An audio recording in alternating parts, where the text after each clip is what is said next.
Nigeria working to end insecurity remains a circular state, federal government re-echoes.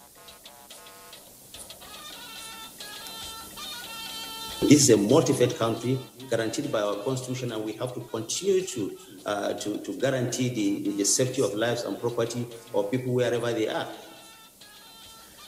Nigeria prioritizes investment in ICT to shape a digital future for sustainable economic growth. Every piece of intellectual property created by our brilliant minds is a new national asset. The CBN accelerates Nigeria's economic growth, strengthens investor confidence. This esteemed forum serves as a strategic avenue for reflection, recalibration, and renewed commitment to our shared mission. Good evening and welcome to the Network News. I am Olajide Bello. Joining me from Lagos is Adiola Komiakere. On Business News segment, Benny Adams will keep us up to speed with aggressive youth engagement in building the economy through entrepreneurial skills acquisition. Benny. Well, he's sharing news for Nigerian investors, talking about new investors in Nigeria's capital market. While existing investors, it's not just sharing news because it's been about profit-taking. But Nigerian youth, there are good deals for them coming up very soon. We'll give you details in the course of the bulletin. All right, Benny, thanks, Benny. And on sport update, Bade Adeleye, did the Super Eagles later train? Unfortunately, no, Olajide. Reports claim the Super Eagles refused to train after failing to reach an agreement over match bonuses. All right, many thanks, Bade. And remember, you can watch these broadcasts live on our website, nta.ng/live, and on our other social media handles displayed on your screen. Our President Bola Tinubu has received first briefing from the new Chief of Army Staff, Lieutenant General Waidi Shuaibu. The Army Chief was in the State House this Tuesday evening for the first time since the inauguration of the new set of service chiefs about 2 weeks ago. Upon assuming office, Lieutenant General Shuaibu swung into action by visiting the northeast region of the country to meet with troops. Lieutenant General Waidi Shuaibu had served as the theatre commander of Operation Hadinkai. And details of this report will come in our subsequent bulletins. The federal government says Nigeria is a secular state where the right of every Nigerian to practice their faith freely is guaranteed in line with the Constitution. The Minister of Information and National Orientation, Mohammed Idris, stated this in an interview with Sky News. Adaobi Obechina reports. Information and National Orientation Minister Mohammed Idris pointed out that the federal government is facing the security challenges squarely. Idris said that the Nigerian government is equally winning the war with the security agencies going after the bandits. We have not lost any territory. What we are saying is that, yes, indeed, we have these challenges. We need the world to understand, but the diversity and the complexity of the situation is what we want the world to understand. The Nigerian government, Nigerian security forces are hunting them. They are going after them. Killing them in numbers. I will say that since May of 2023, Nigerian security forces have eliminated over 13,500 of these terrorists, and about 17,000 of them, have also been arrested and undergoing prosecution. So what we are saying is that, yes, indeed, we have these challenges. We need the world to understand, but the diversity and the complexity of the situation is what we want the world to understand. Everyone in Nigeria can practice Islam, can also practice Christianity. And this is what the government is upholding. There is no religion that is favored over the other. It is enshrined in our constitution, and this is what every administration, particularly the administration of President Bola Ahmed Tinubu, has insisted that, this is a multi-faith country guaranteed by our constitution, and we have to continue to guarantee the safety of lives and property of people wherever they are. Any life lost, whether it's a Christian or Muslim, any life lost is too many for our country. Idris said the federal government, under the leadership of President Bola Tinubu, has opened diplomatic channel with the U.S. government on the matter. In Abuja, Adaobi Obechina, NTA News. And digital technology and innovation holds the key to increased productivity and economic prosperity. Nigeria knows this quite well. That's why it's placing digital technology at the core of its economic diversification drive.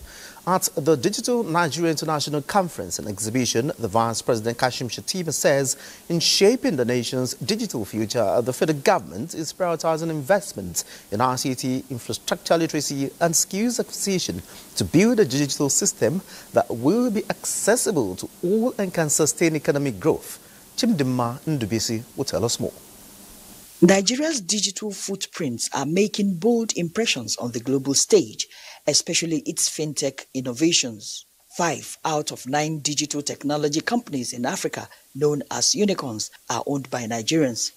The federal government is paying undivided attention to digital technology as the tool that drives its economic diversification and inclusivity reform.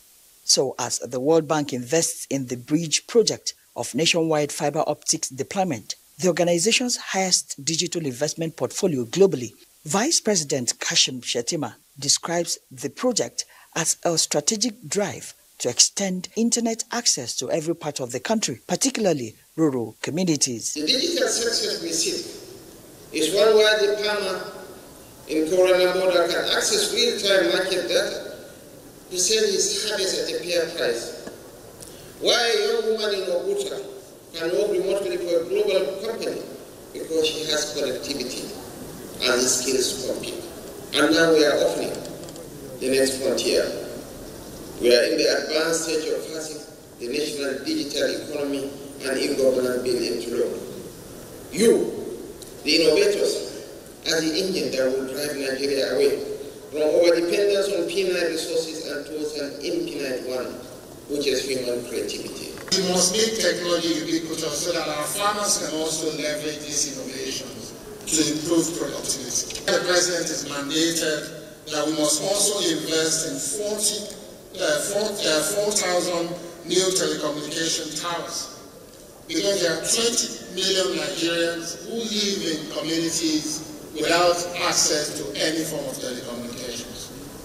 Most of these people are in the rural areas, and these are parts of the country where the bandits find easy to hide, because it's difficult for the armed forces to be able to track them. And there is the power of artificial intelligence to help every Nigerian achieve 3-5x leap in productivity and efficiency. Encourage our startups to build not just for Nigeria, but for Africa and for the world.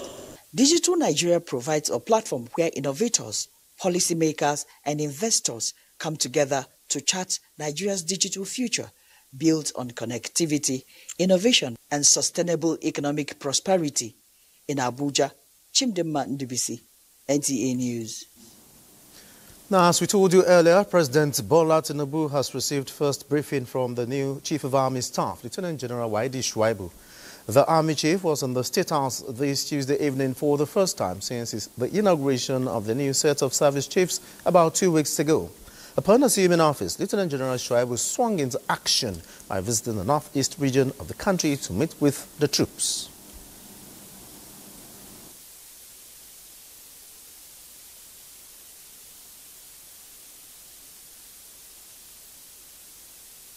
I just came to brief him on the outcome of my visit to the northeast region and look at the other security situation across the country, which was satisfactory within this period. Okay, so what should Nigerians expect aftermath of your visit? Improved security across the country. Thank you very much.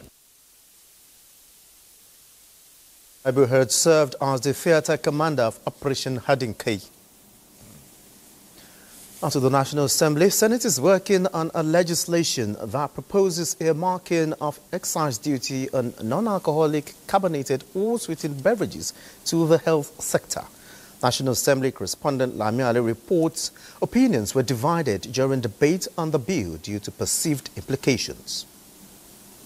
One of our major sources of funding in our healthcare delivery system has been withdrawn, one as a result of policy of the Donald Trump administration and then as a result of donor fatigue. I think excise duty is not appropriate in this environment at a time when we are trying to ensure that we promote local manufacturing. As long as it does not in any way attract any tax or taxes for our people, I'm duly in support of it. But when we go for public hearing, okay, the representative of the Ministry of Finance, the representative of Customs Services, the representative of the Ministry of Health, they will all be there so that we can agree on the percentage of the excise duties. The bill seeking special funding for health proposes channeling part of existing revenue from sugar-sweetened beverages to fund infrastructure and initiatives in the preventive and primary health care. What we should have done is to come with a motion, to draw the attention of the executive arm of government to make these adjustments. It's thereafter scaled second reading. Senate also passed for second reading a bill to establish an orthopedic hospital in Dekina, Kogi State, sponsored by Senator Issa Jibrin. Between 2019 and 2024, not less than 10,000 farmers in Kogi State were involved in farm-related hazards, leading to severe bone crisis. The bill that seeks the establishment of an Artificial Intelligence and Technology Solutions Center in Ekiti State from Senator Yemi Adaramodu also passed second reading. It is about creating a center of excellence that will serve as a catalyst for sustainable innovation and digital transformation in our country. Senator Jarigbe Agom Jarigbe, representing Cross River North, defected to the APC from PDP. As it stands today, my movement to the ruling party will even open more doors of opportunities to our people.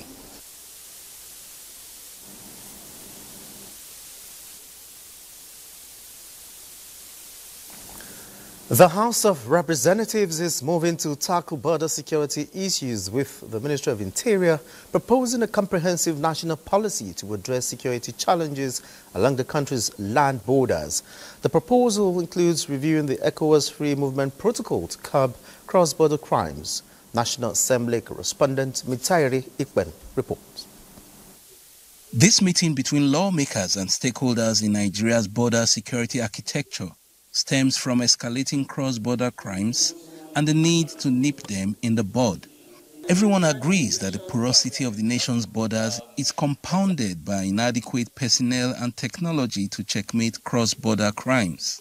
Little wonder there is emphasis that Nigeria needs cooperation with neighboring countries to effectively manage border security. The absence of multilateral joint border security framework between Nigeria and neighboring countries is a challenge. We also need to properly delineate Nigerian borders and produce an updated map of Nigeria border frontiers. We need to deploy more technology. We need to have drones that would survey and man our borders, because we have boots on ground, but boots on grounds cannot be everywhere. We recommend enhanced surveillance technology, increase in recruitment must be allocated to critical border zones. The goal is to identify vulnerabilities, operational shortcomings, and even compromised border officials. We can and will reclaim control of our borders and build a more secure future for all. Meanwhile, the House on Tuesday adjourned plenary without consideration of motions or bills listed on the order paper.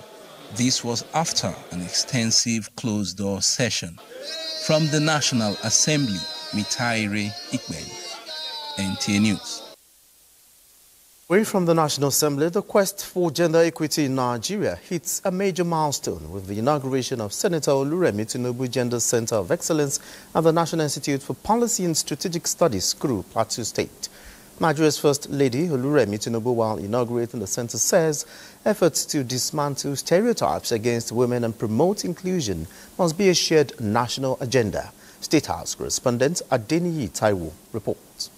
By establishing the Senator Oluremi Tinubu Gender Center of Excellence, the Institute, through the Senior Executive Course 45 2023, is making a bold move aimed at bringing gender issues to the front burner and achieving equity. The benefit of mankind in humanity. The naming of the center after the First Lady acknowledges her passion and leading role in advancing the cause of women inclusion in the country. And as the center takes off with a name boldly adorning the building. The First Lady is excited that it will further strengthen the advocacy for gender equity in the country. I am particularly pleased that the center's approach includes both men and women.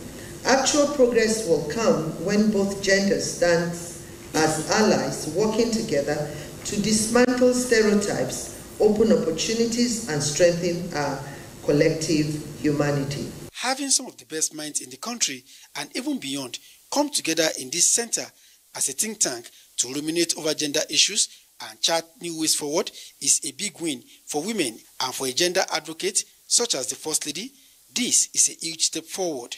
To the future scholars, policymakers, and leaders who will pass through this gender center, I say let it stand as a hub of ideas and actions where innovation blends with empathy and policies are forged with wisdom and compassion. And I pray it will serve as a center of excellence for gender-focused policy research, strategic engagement, and capacity building, nurturing ideas that advance gender awareness and gender-sensitive policy making in Nigeria, Africa, and the world. It provides a platform for research, training, and dialogue that will help integrate gender perspectives into governance and public policy at all levels. It will serve as a hub of research, training, and advocacy in gender-related issues. The inauguration brought together gender advocates led by Plateau State Governor Caleb Mutfwang. I want to pledge the support of the Plateau State Government in working together, not only with the National Institute, but this very center, to actualize the vision of this center. More so, because you have placed a name on it that I respect and I love. I have no doubt in my mind that our First Lady, not only accepting her name to be on the building, but is going to add value. To get the center started, the First Lady announced a donation of 250 million naira ahead of other supports. From Kuru in Plateau State, Adeni Itaiwo. You're watching the Network News. More reports when we return. Thanks for being there and talking health. The Coordinating Minister of Health and Social Welfare, Professor Muhammad Ali Pati, has announced the commencement of the 2025 Joint Annual Review to take place from 12th to 14th November 2025, and the National Council on Health to follow from 17th to 21st November 2025. In a press briefing, the minister revealed that 37 out of 41 key performance indicators have been achieved over the past 2 years, with 35 states and the FCT adopting state-level performance dialogue. He also highlighted growing public confidence in the health system, citing survey that shows improved citizen trust and satisfaction. He commended collaborations by health workers, state governments and development partners to sustain the progress and ensure affordable quality healthcare for every Nigerian. Just to take stock of the transformation journey that we embarked upon in 2023. If you recall, His Excellency President Bola Ahmed Tinubu unveiled the Health Sector Renewal Investment Initiative, got us to sign a compact. We made some agreements with all state governments, with all partners that will move in this direction. Research has shown that cancer does not only affect the body, it drains bank accounts, shatters family and drags them into poverty.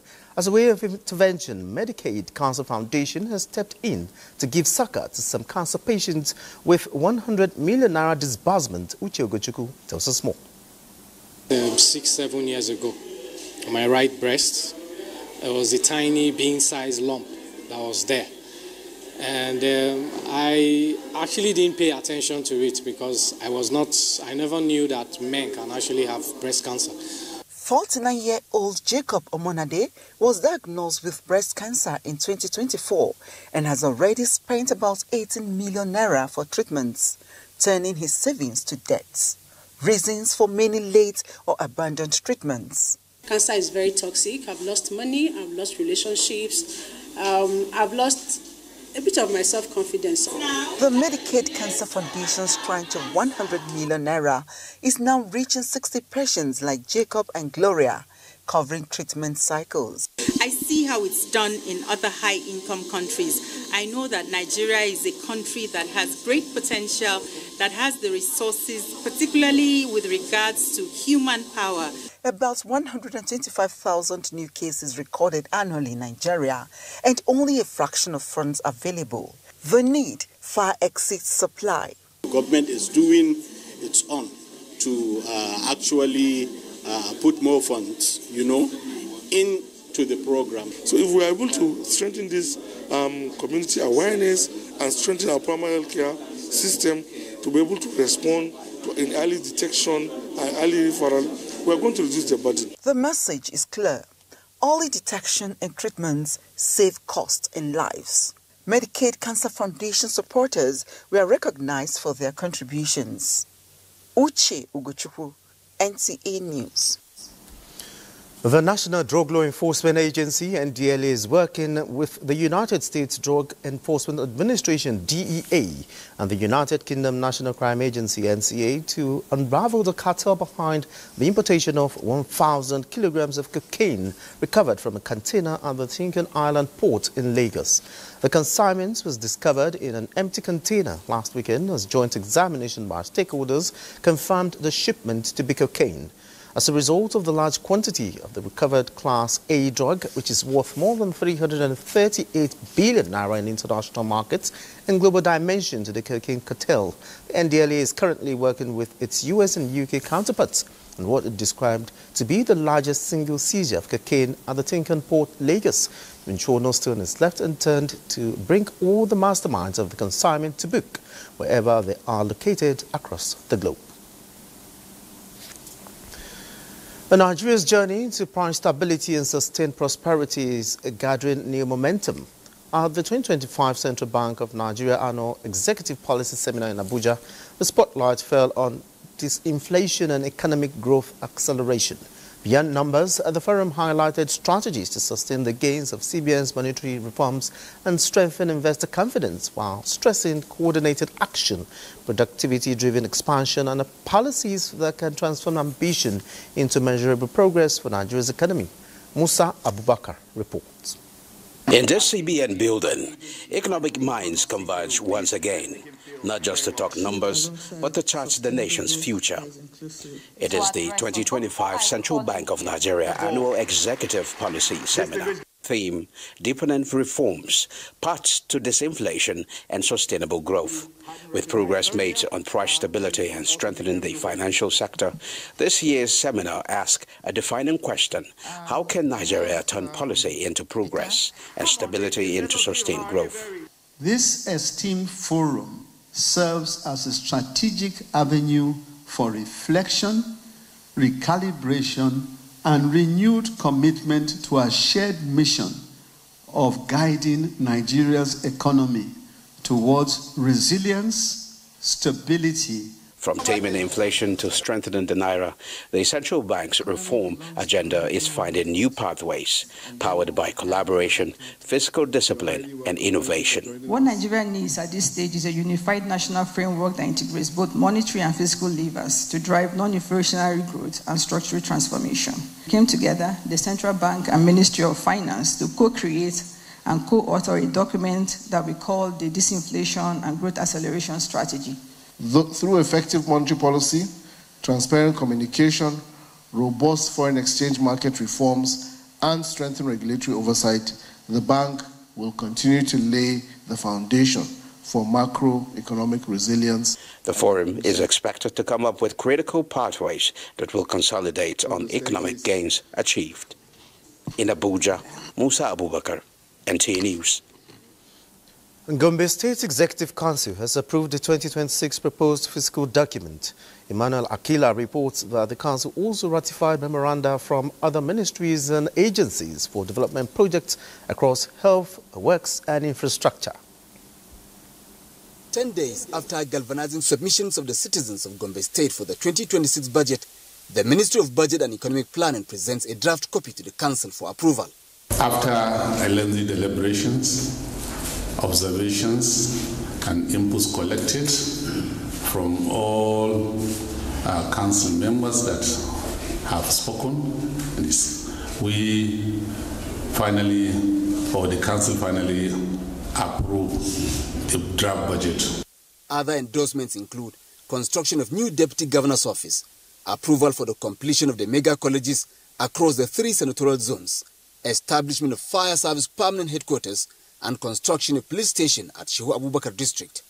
Others are setting up a leadership challenge steering committee. Council also refreshes plans to consolidate security between farmers and herders, especially that it is harvest season. To avert any breach of peace, government is ready to take proactive action. The Executive Council approved the establishment of steering committee for the Leadership Challenge Initiative in the 11 local governments and development area councils. The council appeals to citizens to cooperate with security agencies to ensure sustainable safety of lives and property. In Gombe, Emmanuel Akila, NTA News. The National President of the Nigerian Union of Journalists, NUJ, alongside some national officers of the union, has commended Jigawa State's remarkable strides in development. The team, guided by the NUJ Jigawa State Council Chairman, inspected various projects in Dutse, the state capital, before presenting a prestigious award to Governor Umar Namadi for his exceptional leadership in agriculture. Mohammed Musa Askira reports. The national president of the Nigerian Union of Journalists, alongside national officers, has concluded a successful working visit to Jigawa State. A key highlight of the visit was the investiture of Governor Umar Namadi as the grand patron of the NUJ Jigawa State Council. In a symbolic gesture of recognition, the NUJ president conferred the Award of Excellence on the governor, naming him the best governor of the year in agriculture. Governor Umar Namadi acknowledged the critical role of the media in supporting development efforts and combating the challenges that hinder progress in the country. We saw a laudable and standard road constructions going on by a reputable organization. Your Excellency, the housing scheme is worthy of emulation. This is one kind project that I must also cherish and commend you for that. Jigawa State is #1 in wheat. We are #1 in sesame. We are #1 in hibiscus. They say we are #2 in rice, but we are still contesting because the issue is the issue of protection. Because what we have done is we are able to move rice production from 87,000 hectares to now 315,000 hectares. The NUJ president's visit underscores the importance of collaboration between the media and government in driving national development, with Jigawa State standing as a testament to the positive impacts of effective leadership and partnership. From Dutse, Muhammad Musa Askira, NTA News. In a dramatic twist to an unfolding event over a disputed plot of land within the city centre, the Minister of the Federal Capital Territory, Nyesom Wike, was blocked by armed soldiers from accessing the disputed plot of land allegedly linked to a former Chief of Naval Staff. Onoze Yakubu captured the unfolding drama and brought back this report. On arrival at the site, the minister demanded to be allowed in to see things for himself on the alleged development of illegal construction. But a mild drama played out when the soldiers stood their ground, with their leader maintaining that he was under strict orders to not allow entry. You are aware that the land departments and the development control have been mandated to see where there are illegal development going on and land grabbing. And when this was brought to my attention, I did instruct them to make sure that nothing takes place in as much as they did not have any legal paper in terms of building approval or even the acquisition of the land. While they came to implement the directive that was given to them by myself, I was called that the military have taken over the place. And I have to come by myself to see things for myself. It's really unfortunate. The minister, however, reveals that he had already contacted the Chief of Defense Staff and the Chief of Naval Staff, both of whom, he says, have assured him that the situation will be addressed. Onoze Yakubu, NTA News. Now let's join Adiola in Lagos for stories making the rounds from the Center of Excellence. Good evening, Adiola. Take it up from here.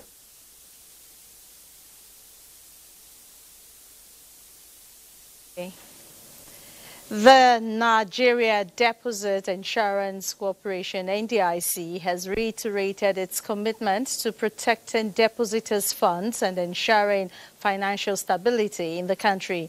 This was stated during the NDIC's special day at the 38th Lagos International Trade Fair. Lynn Leneke reports.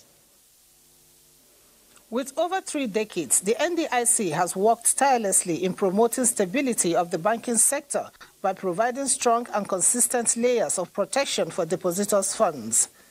In recognition of this fact, the NDIC at the Lagos Trade Fair is emphasizing its role in safeguarding bank deposits while encouraging depositors to speedily report any suspected irregularities in their accounts to their banks. With the public policy objective, the Managing Director and Chief Executive NDIC, Thompson Oludare Sunday, who was represented, explained the agency's core responsibilities, which include ensuring deposits in licensed banks, supervising financial institutions, managing distressed banks, and ensuring seamless resolution in the event of bank failures.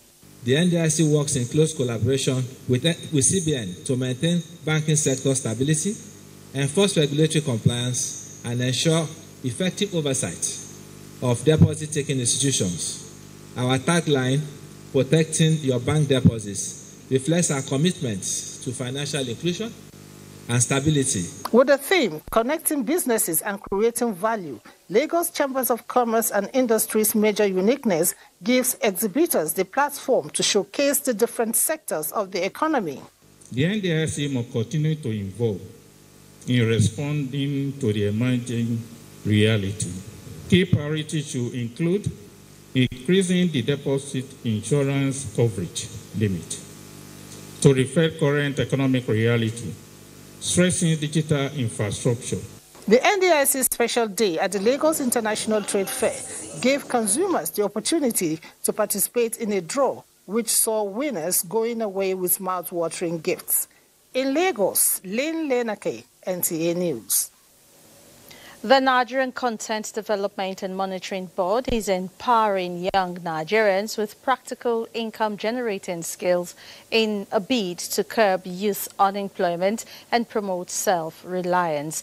The vocational training program is under the federal government's Renewed Hope agenda. Our Yusuf Jibo has the details.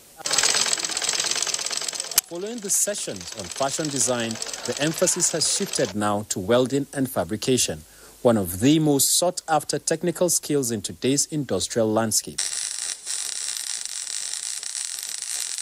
The program, facilitated by Transient Point and Affairs Services Limited, is equipping young Nigerians with hands-on experience that can translate into sustainable income opportunities. From tailoring to welding, the goal remains the same: to provide practical skills that empower these young Nigerians to become job creators rather than job seekers. Everyone is depending on getting a job, but when you have a skill, you can start up your own little business that will turn out to be an empire. This training improved my experience in the field and has given me so much confidence to deliver my job accurately. Participants are guided through safety procedures, equipment handling, and fabrication techniques to meet industry standards required for both local and international projects. In terms of practical applications, I'm already thinking of ways to incorporate the welding into my business and my music. I'm thinking of creating custom guitar parts, metal art installations for events, and even creating unique hair tools and accessories. Beyond individual empowerment, the initiative also strengthens Nigeria's local content drive by nurturing a skilled workforce that can contribute meaningfully to national development in line with the current administration's Renewed Hope agenda. The Nigerian Content Development and Monitoring Board's vocational training continues with more sessions lined up in various trades, each designed to shape a generation ready to work, build, and innovate for the country's future. In Lagos, Awad Yusuf Jibo, NTA News. And that's all from Lagos. More reports after the break. Many thanks for being there. The public, especially the Commissioners of Information and National Orientation in the 36 states of the Federation, the FCT permanent secretaries, as well as other stakeholders, are hereby notified via the 49th edition of the National Council of Information and National Orientation meeting earlier scheduled to hold in Uyo, Akwa Ibom State from the 12th to 14th November 2025 has been postponed. All inconveniences are highly regretted as a new date will be communicated in due course. Now over to Benny Adams for the business news segment. Benny? From Nigeria, Sierra Leone and members of the diplomatic community say it is time for Africa to take its rightful place in the Committee of Nations by taking steps to improve good governance, the economy, and by being youth-centric through policy frameworks that imbibe a practical education, inclusive financial systems, and mentorship structures that reconnect the wisdom of elders with the vision of youth. This is in response to a trilogy on leadership, youth, and call for conscience written by Steve Oke-Nwoku, Chief Protocol of ECOWAS Commission in Abuja, as part of activities to commemorate his 60th birthday. Nigerian contractors to join us in government to construct, to do things that will save the Nigerian economy. Public trust is renewed through service and not rhetoric. Interventions that will not only mitigate Africa's decline, but also leaving no one behind, can propel Africa's growth. When you have a total change of mindset, because you can never reach your altitude unless you have a change of attitude. That we must build a continent where every youth finds meaning, every dream finds structure, and every tomorrow finds leadership worthy of its promise. This aligns very greatly with the work we do in the EITI. At the EITI, we champion women empowerment, we champion women equity, gender equity and balance. They need to create jobs by trying to bring manufacturing and production. It's manufacturing and production that will create the jobs. And when the people have the jobs, they'll be able to pay their taxes and vice versa. Try to visit China and see what the children are doing in the laboratory. They are no longer reading in China. They are practicalizing everything, AI, app. The Chinese don't read again. Well, from there, we take a look at the market at this time. Today's trading session across Nigeria, South Africa, and Tunisia represented a sharply contrasting narrative, highlighting varied investor sentiment as market dynamics across the continent. While the Nigerian exchange suffered a downturn, it was a positive one in South Africa as well as Tunisia. That is it on business at this time. Olajide, you can take it from here. All right, many thanks, Benny. And let's move on. Winners of Saturday's off-cycle governorship election in Anambra State, Professor Chukwuma Soludo of the All Progressives Grand Alliance has received certificate of return from INEC in Awka, the Anambra State capital. Jane Francis Obi has the details.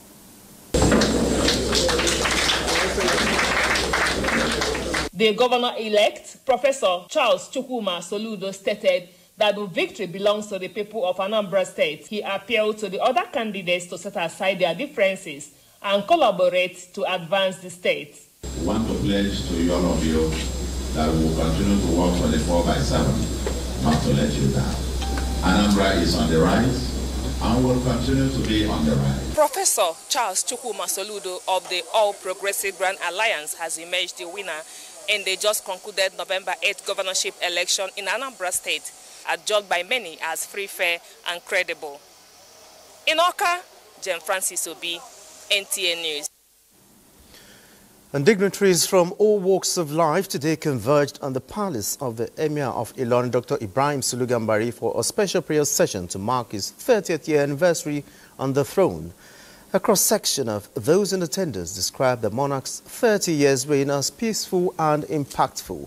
Abdulwahid Bibire's report is hereby presented.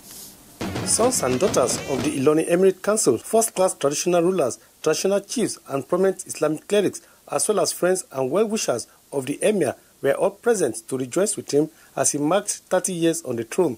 The chief imam of Ilorin, Sheikh Mohammed Bashir Soliu, supported by other Islamic clerics, prayed Allah to give the monarch long life, sound health, and wisdom to reign long on the throne of his forefathers. Wish our father many more years on the throne in good health and prosperity. The 3 decades of the reign of His Royal Highness, our father has witnessed unprecedented achievements in the history of Ilorin in particular.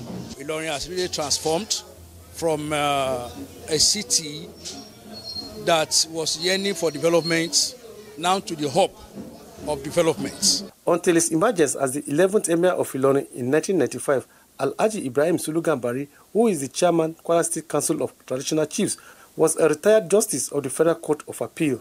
The Emir later dedicated the remodeled ancient Gambari Mosque, which attracted dignitaries, including the Kwara State Governor, Malam Abdurrahman Abdurazak, and his Borno State counterpart, Professor Babagana Zulum. Meanwhile, President Bola Tinubu heartily congratulates His Royal Highness Dr. Ibrahim Sulu Gambari, the Emir of Ilorin, on the 30th anniversary of his ascension to the throne.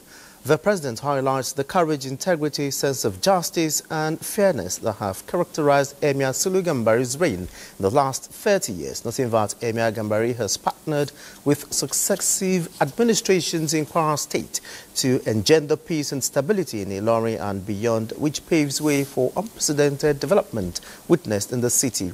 In the same vein, President Tinubu celebrates Senator Ibrahim Yahya Oloriegbe as he turns 65. President Tinubu acknowledges his remarkable contributions to Nigeria's development, both in the legislature and public health, and wishes Senator Oloriegbe good health and many more years of impact. Another break beckons. The news continues in a moment. Do stay with us. Time to talk sports now. We begin from the camp of the Super Eagles as 23 players are already in camp ahead of Nigeria's crucial World Cup playoff clash with Gabon on Thursday, with only goalkeeper Maduka Okoye still being expected. However, reports claim the Super Eagles have refused to train after failing to reach an agreement on their match bonuses, but a breakthrough is being expected soon. The Super Eagles will face the Panthers of Gabon in a one-legged playoff that will determine who advances to the next stage of the qualifying tournament.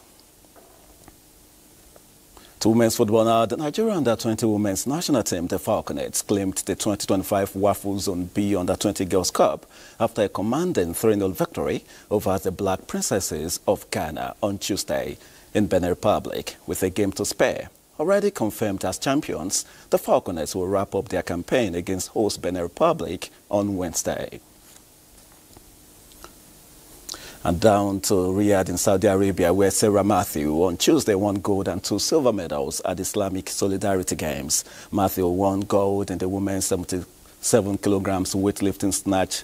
And of course, she lifted 116 in the clean and jerk. She lifted 129 kilograms to clinch silver and finish overall second. Meanwhile, Zainab Muturayo Additional clinched silver for Nigeria in the women's 51 kilograms boxing event, with her performance placing Team Nigeria 9th on the boxing medals table. Despite the latest medals, Nigeria currently sits 5th overall at the Games with a total of 14 medals. That does it on Sports Tonight. Let's return to Olajide. Many thanks, Bade. And that's it on the Network News. Many thanks for being a part of it. I am Olajide Bello.